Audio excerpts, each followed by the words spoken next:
Assalamualaikum students, hope you are fine and doing well. Today we will discuss about electromagnetic induction, magnetic flux, Faraday's law and Lenz's law.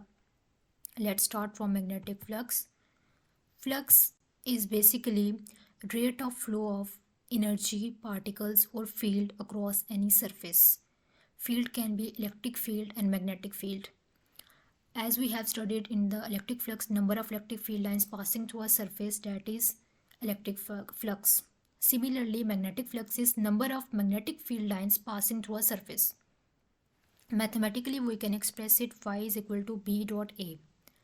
Magnetic flux depend करता है कि कितनी magnetic field lines किसी surface में से पास कर रही हैं, और मैग्नेटिक फ्लक्स डिपेंड करता है angle between magnetic field lines and vector area. Vector area is different from area of surface. Vector area is basically normal to the surface. किसी भी surface का जो normal होता है वो vector area को represent करता है. There are three different cases. One is for maximum flux, one is for minimum flux, and one for arbitrary angle.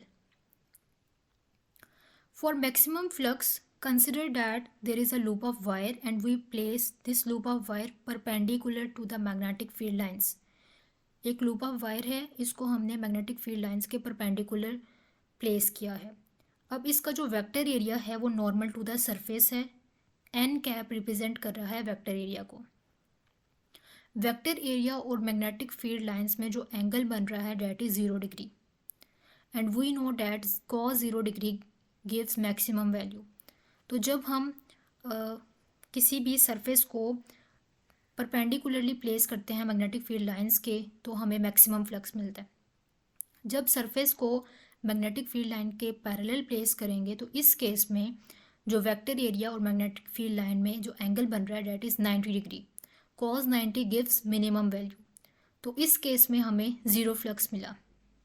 For any arbitrarily angle जो फ्लक्स की वैल्यू होती है that is equal to B A cos theta. Then the term is flux density. Flux density is number of flux lines per unit area. किसी unit area में जो number of flux lines हैं that is flux density. Flux density किसी area में हमें ये बताती है कि उस रीजन में मैग्नेटिक फील्ड स्ट्रॉन्गर है या वीकर है. फ्लक्स डेंसिटी को हम रिप्रेजेंट करते हैं बी से. इसको यूनिट्स जो हैं that is tesla. And magnitude of flux density for mathematical जो एक्सप्रेशन है that is equal to B is equal to phi over A. इसके जो यूनिट्स हैं मैग्नेटिक फ्लक्स डेंसिटी के डेट आर वेबर पर स्क्वायर मीटर. वेबर यूनिट है magnetic flux का, area का यूनिट मीटर स्क्वायर, तो इसका जो यूनिट है वो टेस्ला है. And magnetic flux density has another name that is magnetic induction. In the previous slide, the formula that we have discussed, that formula is for a uniform surface area and uniform magnetic field region. If we have a surface that is curved surface, then what will we do to calculate flux? Consider करें कि हमारे पास यहाँ पर एक curved surface है. जब curved surface के लिए हम कैसे इस फॉर्मूले को अप्लाई कर सकते हैं, इस curved surface को हम डिफरेंट नंबर ऑफ पैचेस में डिवाइड करेंगे. इस तरह से नंबर ऑफ पैचेस में डिवाइड करना है कि एक सिंगल पैच एक यूनिफॉर्म सरफेस एरिया की तरह बिहेव करे. तो एक सिंगल पैच के लिए हम फ्लक्स की वैल्यू को कैलकुलेट करेंगे. That will phi one is equal to B one A one cos theta one. And magnetic flux through patch two phi two is equal to B two A two cos theta two. Different patches के लिए हम flux की value को calculate करेंगे, और for N number of patches के लिए जो हमारे पास मैग्नेटिक फ्लक्स की जो वैल्यू आएगी that is B N A N cos theta N. सारे पैचेस के लिए जो फ्लक्स की वैल्यू आई उसको सम अप करके हम ओवरऑल फ्लक्स इस कर्व्ड सरफेस का फाइंड आउट कर सकते हैं. Then the term is magnetic flux linkage. Flux linkage की टर्म हम वहाँ पे यूज़ करते हैं जहाँ पे कोई सोलेनॉइड हो या पे कॉइल ऑफ वायर हो, वहाँ पे हम मैग्नेटिक फ्लक्स लिंकेज की टर्म को यूज़ करते हैं. अगर एक सिंगल लूप का मैग्नेटिक फ्लक्स फाइंड करना है तो उसका एक्सप्रेशन होगा B cross A, B dot A. अगर n नंबर ऑफ टर्न्स हैं तो n नंबर ऑफ टर्न्स के लिए जो मैग्नेटिक फ्लक्स की जो वैल्यू होगी that will become n multiply 5, n multiply b multiply a, जो कि n नंबर ऑफ टर्न्स के लिए हमारे पास मैग्नेटिक फ्लक्स की वैल्यू आती है। एक सिंगल लूप के लिए जो मैग्नेटिक फ्लक्स डेंसिटी की वैल्यू होती है वो बहुत स्मॉल होती है। अगर हमने मैग्नेटिक फ्लक्स को इंक्रीज़ करवाना है, एक लार्ज वैल्यू चाहिए, तो मैग्नेटिक फ्लक्स की लार्ज वैल्यू के लिए हम मैग्नेटिक फ्लक्स डेंसिटी को इंक्रीज़ करवा सकते हैं, या फिर एरिया ऑफ लूप को इंक्रीज़ करवा सकते हैं, या फिर number of turns of coil को इंक्रीज़ करवा सकते हैं।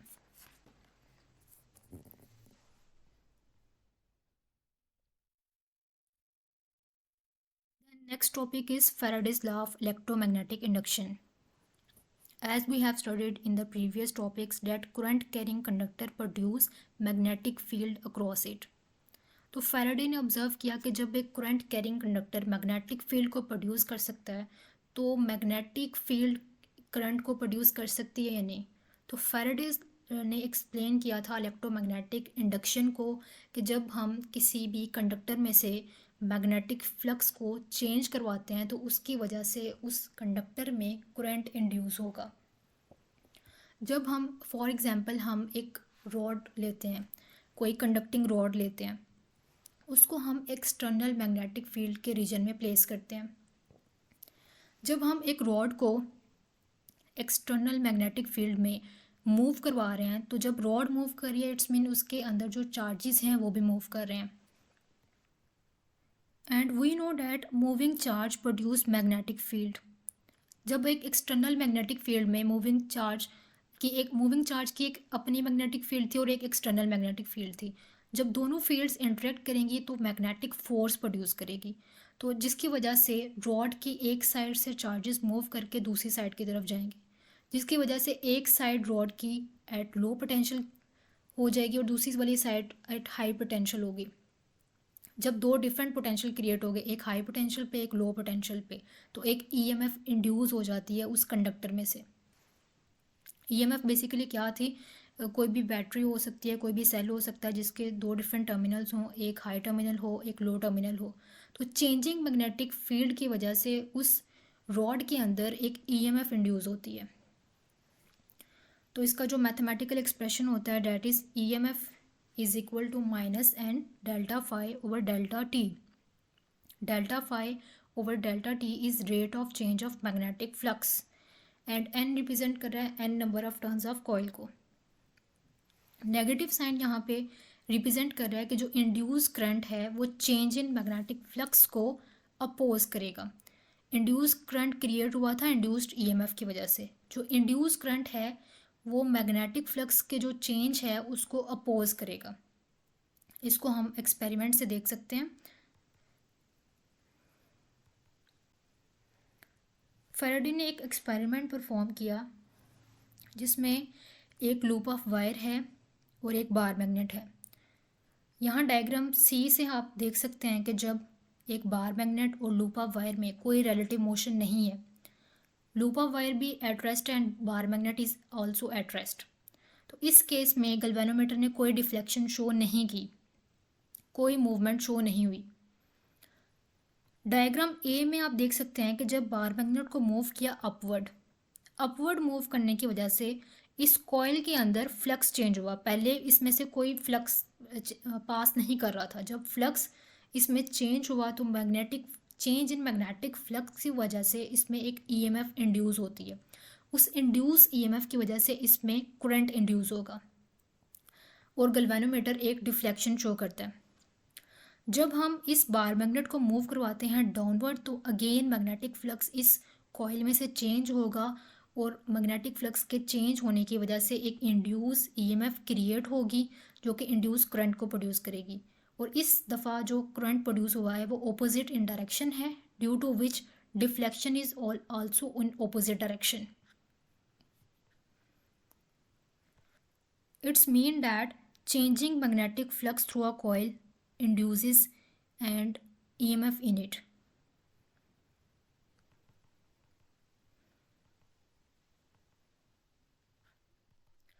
Faraday's law of induction for a single coil, single loop के लिए इसका जो मैथमेटिकल एक्सप्रेशन है that is equal to E is equal to minus delta phi over delta T, and for N number of loops E is equal to minus N delta phi over delta T.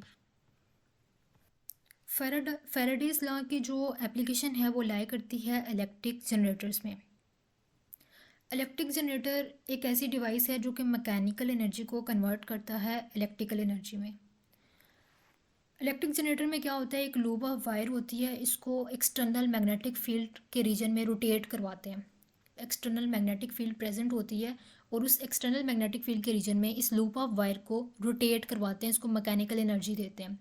जब loop of wire को rotate करवा रहे हैं तो उसकी वजह से number of magnetic field lines भी चेंज हो रही हैं इसमें से जो पास कर रही हैं, मैग्नेटिक फ्लक्स चेंज हुआ इसमें से, जो angle between magnetic field lines and vector area है वो एंगल भी चेंज होगा, जिसकी वजह से इसमें से जब फ्लक्स चेंज हो रहा है तो उसकी वजह से एक ईएमएफ इंड्यूस होगी। अगेन ईएमएफ इंड्यूस हो रही है तो ईएमएफ के इंड्यूस होने की वजह से इसमें करंट इंड्यूस होगा।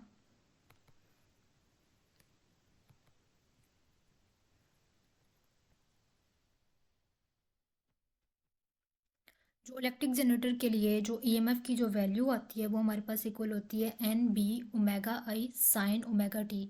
ओमेगा यहाँ पे रिप्रेजेंट कर रहा है कि कॉइल जिस कांस्टेंट एंगुलर स्पीड के साथ रोटेट कर रही थी उसको रिप्रेजेंट कर रहा है ओमेगा, एंड थीटा हमारे पास इक्वल है ओमेगा टी के। तो जो इसका जनरल एक्सप्रेशन आता है इंड्यूस्ड ईएमएफ के लिए वो हमारे पास इक्वल होता है N B omega A sine omega T. Next application Faraday's law की लाई करती है ट्रांसफार्मर में। ट्रांसफार्मर में हमें पता है कि टू कॉइल्स होती हैं, one is primary coil and other is secondary coil. जो प्राइमरी कॉइल होती है उसको इनपुट कॉइल कहा जाता है और प्राइमरी कॉइल कनेक्टेड होती है किसी सोर्स ऑफ इलेक्ट्रिसिटी के साथ। यहाँ पे जो सोर्स ऑफ इलेक्ट्रिसिटी है that is AC source, alternating current source के साथ इस कॉइल को कनेक्ट किया गया है और ऑल्टरनेटिंग करंट की वजह से इसमें एक ऑल्टरनेटिंग मैग्नेटिक फील्ड प्रोड्यूस होती है। जब ये ऑल्टरनेटिंग मैग्नेटिक फील्ड पास करेगी सेकेंडरी कॉइल में से तो चेंजिंग मैग्नेटिक फ्लक्स की वजह से अगेन इसमें इंड्यूस ईएमएफ प्रोड्यूस होगी that will induce N induce current. Let us consider हमारे पास एक प्राइमरी कॉइल है। प्राइमरी कॉइल को हमने एक बैटरी के साथ और एक स्विच के साथ कनेक्ट किया हुआ है और साथ में एक रियोस्टेट को लगाया हुआ है। रियोस्टेट बेसिकली एक ऐसी डिवाइस है जो कि रेजिस्टेंस को ऑल्टरनेट कर रही है। रेजिस्टेंस को ऑल्टरनेट करने की वजह से करंट का जो मैग्नीट्यूड है वो चेंज होगा। करंट का मैग्नीट्यूड चेंज होगा तो फिर जो इसके सराउंडिंग मैग्नेटिक फील्ड है वो भी चेंज होगी। अगर हम करंट का मैग्नीट्यूड चेंज नहीं करते तो मैग्नेटिक फील्ड जो इसके अक्रॉस प्रोड्यूस होगी वो भी चेंज नहीं होगी। और अगर constant magnetic field, constant magnetic flux secondary coil में से पास करेगा तो ईएमएफ जनरेट नहीं होगी। ईएमएफ जनरेट करने के लिए कंडीशन है कि इसमें चेंजिंग मैग्नेटिक फ्लक्स पास करना चाहिए, इसलिए हम यहाँ पे रियोस्टेट को लगाते हैं जो कि करंट के मैग्नीट्यूड को चेंज करती है जिसकी वजह से चेंजिंग मैग्नेटिक फ्लक्स प्रोड्यूस होता है। जो इंड्यूस्ड ईएमएफ है वो resistance and resistivity of circuit से इंडिपेंडेंट है। इंड्यूस्ड ईएमएफ रेजिस्टेंस पे डिपेंड नहीं करती, जबकि इंड्यूस करंट डिपेंड करता है रेजिस्टेंस पे and resistivity of circuit, because resistance है जो कि कंट्रोल कर रही है करंट के मैग्नीट्यूड को। रेजिस्टेंस ज़्यादा होगी तो करंट कम होगा और अगर रेजिस्टेंस कम है तो करंट ज़्यादा होगा। तो इंड्यूस करंट डिपेंड करता है resistance and resistivity of circuit.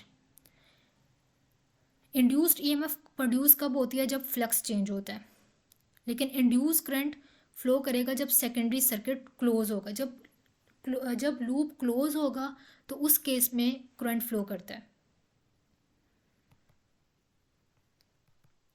Then factors affecting induced EMF, these are rate of flux change. अगर चेंज इन फ्लक्स जो है वो magnetic flux through a coil change हो रहा है तो उसकी वजह से ग्रेटर ईएमएफ इंड्यूस होगी। नंबर ऑफ टर्न्स ज़्यादा होने की वजह से मैग्नेटिक फ्लक्स लिंकेज ज़्यादा होगा और हायर इंड्यूस्ड ईएमएफ प्रोड्यूस होगी। Magnetic field strength, external magnetic field lines अगर ज़्यादा है, स्ट्रॉन्गर मैग्नेटिक फील्ड रीजन है तो उस केस में मैग्नेटिक फ्लक्स इंक्रीज़ होगा जो कि लार्जर इंड्यूस्ड ईएमएफ प्रोड्यूस करवाएगा। जितना ज़्यादा एरिया ऑफ कॉइल होगा उतनी मैग्नेटिक फील्ड लाइंस उसमें से ज़्यादा पास करेंगी, उतना मैग्नेटिक फ्लक्स ज़्यादा होगा और इंड्यूस्ड ईएमएफ की मैग्नीट्यूड ज़्यादा होगा। And speed of relative motion वो मैग्नेटिक इंड्यूस्ड ईएमएफ को जनरेट करवाता है।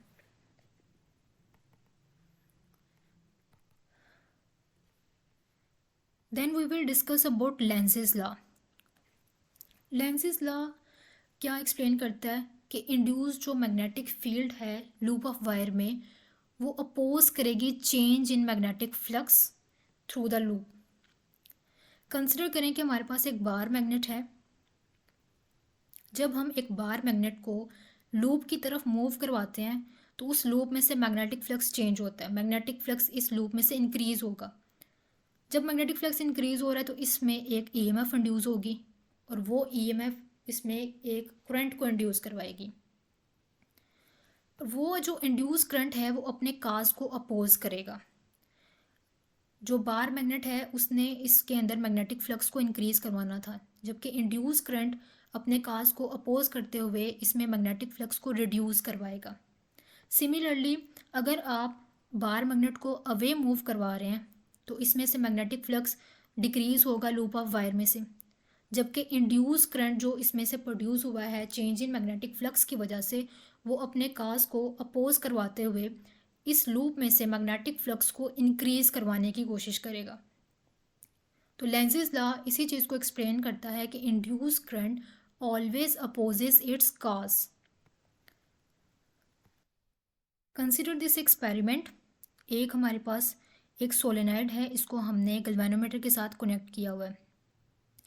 जब हम एक बार मैग्नेट को इस सोलेनॉइड की तरफ मूव करवाते हैं तो इसमें मैग्नेटिक फ्लक्स चेंज होगा। मैग्नेटिक फ्लक्स चेंज होने की वजह से इसमें ईएमएफ इंड्यूस होगी जो कि करंट को इंड्यूस करवाएगी।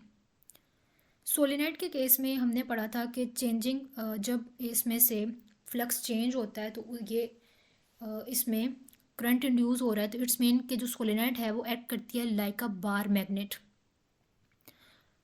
इसमें हम राइट हैंड रूल अप्लाई करेंगे और इसमें जो थंब है वो रिप्रेजेंट करता है नॉर्थ पोल को।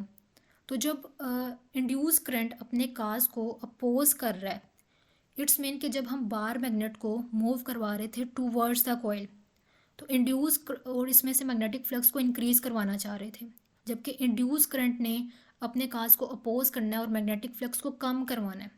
तो मैग्नेटिक फ्लक्स को कम करवाने के लिए क्या करेगा, ये बार मैग्नेट को रिपेल करेगा, इसको अपोज करेगा। तो रिपल्शन के लिए यहाँ पर इस साइड पे बार मैग्नेट की साइड पे ये नॉर्थ पोल को क्रिएट कर देगा जो कि रिपेल कर रहा है बार मैग्नेट को। सेकंड केस में हम क्या करते हैं, हम बार मैग्नेट को मूव करवा रहे हैं अवे। जब हम बार मैग्नेट को अवे मूव करवा रहे हैं तो इसमें से जो मैग्नेटिक फ्लक्स है वो डिक्रीज हो रहा है कॉइल में से। जब मैग्नेटिक फ्लक्स सोलेनॉइड में से डिक्रीज हो रहा है तो इट्स जो ये इंड्यूस करंट इसमें प्रोड्यूस होगा और इंड्यूस करंट अपने काज को अपोज करेगा और वो इसमें से मैग्नेटिक फ्लक्स को इंक्रीज करवाएगा। मैग्नेटिक फ्लक्स को इंक्रीज कैसे करवा सकता है कि जब ये बार मैग्नेट वाली साइड पे साउथ पोल क्रिएट करेगा। बार मैग्नेट को अवे मूव करवा रहे थे, इंड्यूस करंट उसको अपोज करेगा और बार मैग्नेट को अपनी तरफ अट्रैक्ट करेगा। तो इंड्यूस करंट ने अपने काज को अपोज किया।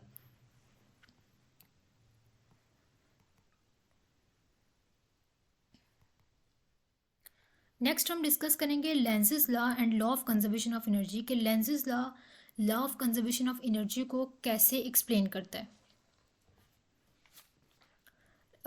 As we know that law of conservation of energy states that energy can neither be created nor destroyed, but it can change from one form to another. Changing magnetic flux की वजह से जो loop के अंदर एक EMF induce हुई थी, क्या वो जो ईएमएफ है वो जनरेट हुई थी या एक एनर्जी की फॉर्म से दूसरी एनर्जी की फॉर्म में कन्वर्ट हुई थी। वो ईएमएफ सेकेंड लूप में जनरेट नहीं होती, एनर्जी खुद ब खुद जनरेट नहीं करवाई जा सकती, क्रिएट नहीं की जा सकती। बेसिकली हम क्या करते हैं कि हम मैकेनिकल एनर्जी प्रोवाइड करते हैं लूप को। जब हम बार मैग्नेट को मूव करवा रहे हैं टूवर्ड्स एंड अवे तो हम उसकी जो उसको मैकेनिकल एनर्जी प्रोवाइड कर रहे हैं। तो वो मैकेनिकल एनर्जी कन्वर्ट होती है इलेक्ट्रिकल एनर्जी में। जब हम बार मैग्नेट को मूव करवा रहे हैं towards the coil and away from the coil, और जो इंड्यूस करंट है उस बार मैग्नेट की मोशन को अपोज कर रहा था, और हमने बार मैग्नेट को उस अपोजिंग फोर्स के अगेंस्ट मूव करवाया। इट्स मीन हमने वर्क करवाया against the opposing force. Opposing force के अगेंस्ट हम वर्क करवा रहे हैं, मैकेनिकल एनर्जी प्रोवाइड कर रहे हैं। तो मैकेनिकल एनर्जी प्रोवाइड कर रहे हैं जो वो कन्वर्ट होगी इलेक्ट्रिकल एनर्जी में। यहाँ पर आप वीडियो में देख सकते हैं कि जब हमने बार मैग्नेट को टूवर्ड्स मूव करवाया तो बार मैग्नेट, इसने जो कॉइल है इसमें फ्लक्स इंड्यूस करंट प्रोड्यूस होगा जो कि अपने काज को अपोज करेगा और बार मैग्नेट को अवे मूव करवाएगा। अगर इंड्यूस करंट अपने काज को अपोज नहीं करता, अगर ये अपने काज को सपोर्ट करता है, तो उसकी वजह से क्या होगा कि इसमें इलेक्ट्रिकल एनर्जी बहुत ज़्यादा प्रोड्यूस हो जाएगी, काइनेटिक एनर्जी ज़्यादा प्रोड्यूस हो जाएगी। तो अगर इंड्यूस करंट अपने काज को सपोर्ट करेगा तो काइनेटिक एनर्जी और इलेक्ट्रिकल एनर्जी प्रोड्यूस होगी without any external work. That is not possible. So induce current always opposes it's cause.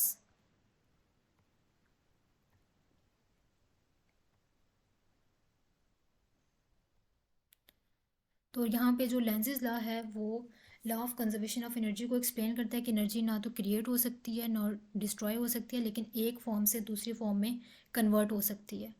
That's all.